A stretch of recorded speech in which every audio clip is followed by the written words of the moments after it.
विभूति सिंह जी, दिल्ली से। राधे राधे माँ। राधे राधे महाराज जी। महाराज जी, क्या अध्यात्म के रास्ते में जाने के लिए अपनी सांसारिक इच्छाओं को मार देना चाहिए, जैसे धन प्राप्ति, बच्चों की अच्छी पढ़ाई देने के लिए नहीं इच्छाएं आती हैं? नहीं नहीं नहीं, ऐसा कहाँ लिखा है? ऐसा कहीं लिखा नहीं, ऐसा कहीं उपदेश नहीं।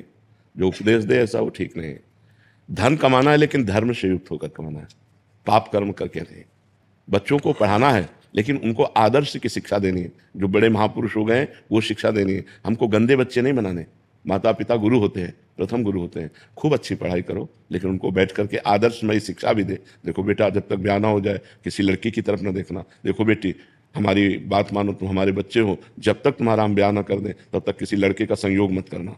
अगर कभी गलती हो जाए तो आप हमसे बताना, हम आपको सहयोग करेंगे। आधुनिक शिक्षा के साथ साथ उनको आध्यात्मिक शिक्षा देनी है। धन कमाने के साथ साथ हमें धर्म की भी रक्षा करनी है। तो कहीं भी ऐसा नहीं है कि आप ये ना करो, करो लेकिन धर्म युक्त होकर के करो, तो भगवान की भक्ति या अध्यात्म पुष्ट होता है। बिना धर्म के अध्यात्म पुष्ट नहीं होता, और उसमें आपकी दुर्गति है।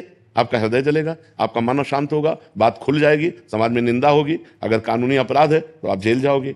जो असत क्रियाएं हैं उनसे हमको बचाना है। आधुनिक पढ़ाई असत क्रियाओं से नहीं बचा सकती। अध्यात्म के बिना आधुनिक पढ़ाई असत क्रियाओं से नहीं बचा। देखो ना बच्चे पढ़े लिखे क्या कर रहे हैं। देखो ना बच्चियां कितनी पढ़ी लिखी हैं।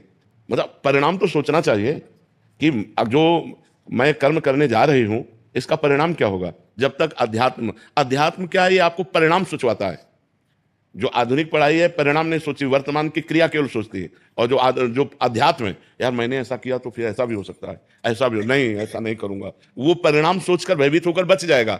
अध्यात्मवान, मान लो अध्यात्मवान को कुसंग हुआ तो परिणाम सोचेगा इसका परिणाम क्या हो, अरे नहीं भाई ऐसा नहीं, समाज क्या कहेगी, नहीं नहीं ऐसा नहीं। और जो अध्यात्मवान नहीं है फिर वो ऐसे चोरी, हिंसा, पाप कर्म, ये सब गंदे आचरण करने लगते हैं। तो हमें लगता है आधुनिक पढ़ाई के साथ साथ बच्चों को अध्यात्म शिक्षा भी देनी चाहिए और धन कमाने के साथ साथ धर्म की रक्षा करनी चाहिए। धर्मयुक्त धन एकत्रित करना चाहिए। कोई भी अधिकारी आएगा तो आपको भयभीत नहीं होना पड़ेगा, क्योंकि आपके पास हिसाब है, और आएगा ही नहीं कोई।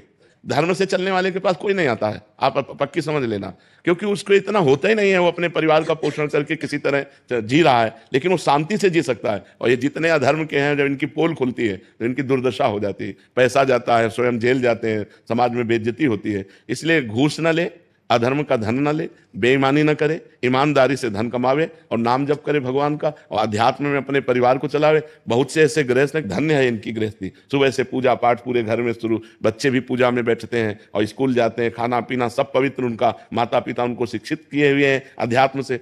अब आज का वातावरण तो धीरे धीरे गिरता चला जा रहा है।